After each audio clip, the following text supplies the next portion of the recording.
bahwa paradigma sebagaimana diuraikan di atas telah menjadi pendirian mahkamah sejak menangani perselisihan hasil pemilu presiden dan wakil presiden 2004 hingga pemilu presiden dan wakil presiden 2019. Misalnya, dalam putusan Mahkamah Konstitusi nomor 01 PHPU strip pres strip 16 Romawi strip 2019 yang diucapkan dalam sidang pleno terbuka untuk umum pada tanggal 26 Juni 2019 berkenaan dengan paradigma dimaksud pada paragraf pada halaman 1813 sampai 1815 paragraf 3.11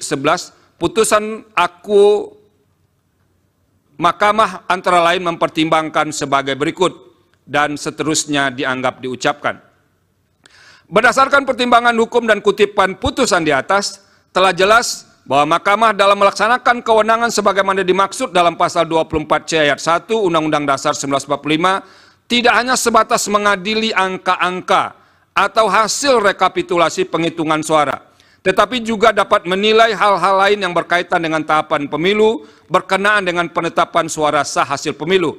Namun demikian, terlepas dari pendirian di atas, Mahkamah perlu menegaskan sebagai lembaga yang memiliki kewenangan konstitusional untuk memutus perselisihan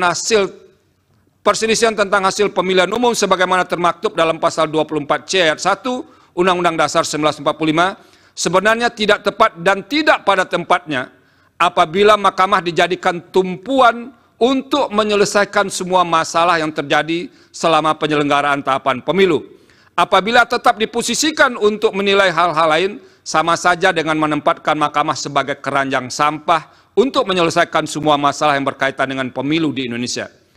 Dalam hal ini, lembaga yang telah diberikan kewenangan untuk menyelesaikan pemilu seperti Bawaslu, Gakumdu, harus melaksanakan kewenangannya secara optimal demi menghasilkan pemilu yang jujur dan adil serta berintegritas. Selain itu, lembaga politik seperti DPR tidak boleh lepas tangan, sehingga sejak awal harus pula menjalankan fungsi konstitusionalnya, seperti fungsi pengawasan dan menggunakan hak-hak konstitusional yang melekat pada jabatannya, seperti hak interpelasi, hak angket, dan hak menyatakan pendapat, guna memastikan seluruh tahapan pemilu dapat terlaksana sesuai dengan pasal 22E ayat 1 Undang-Undang Dasar 1945. Penegasan demikian diperlukan karena Mahkamah hanya memiliki waktu yang terbatas, in casu 14 hari kerja, untuk memutus perselisihan tentang hasil pemilihan umum.